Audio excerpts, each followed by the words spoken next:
Welcome back to Boom and Bust. I'm your host, Tony Clement, here at the News Forum. We're here with Robin Shaban and Keldon Bester and Andrew Cameron discussing a new organization called the Canadian Anti-Monopoly Project. Andrew, go to you next for this next question. Is Canada doing more poorly on sort of tackling these issues than other, say, OECD countries when it comes to monopoly control and consideration of policies that are on the right track versus the wrong track? So it's a hard question to really identify or not. I think one of the thinking we had in Canada, really sort of started in the 70s and the 80s was we have a feeling that our sort of national economy isn't big enough. And we felt that we had to let our largest companies combine and become large to generate enough size, enough scale to be able to keep pace and to compete internationally.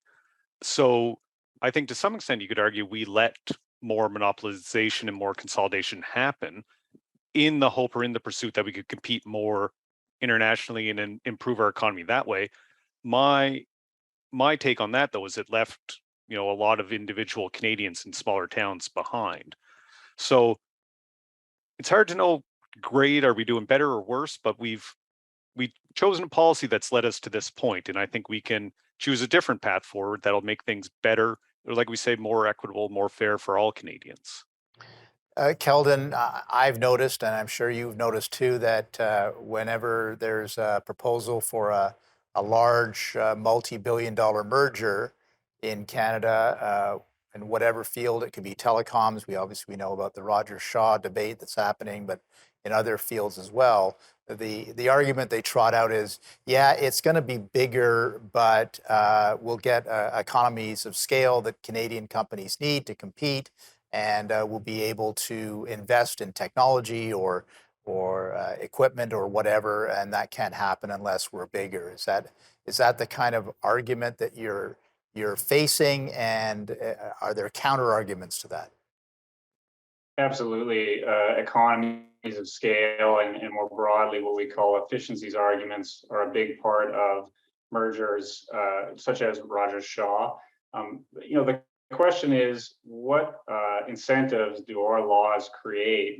If there are economies to be gained, why doesn't it make sense for a company to reach those economies of scale through investment, hiring more people, building out more capacity, as opposed to removing capacity, removing jobs from the economy, things that we now call efficiencies. So we're not about to pretend that economies of scale don't exist, although I think it's a concept that has been used and abused in recent years. But we want to think about what kind of rules do we want to set up to get the kind of economic growth that we want. Do we want companies investing and building out their capacity, or do we want them doing what is certainly the easier thing and the quicker thing by buying up their rivals and reducing competitive intensity?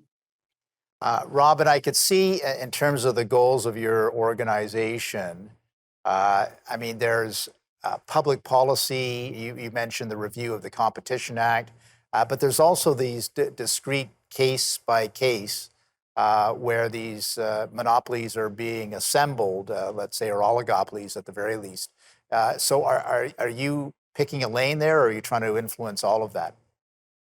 Yeah, we'd like to participate in that sort of work as well. And I think that there's a real opportunity for more support for smaller or medium-sized organizations that want to be engaging in cases, whether that's submitting complaints to the Competition Bureau or perhaps even intervening in cases.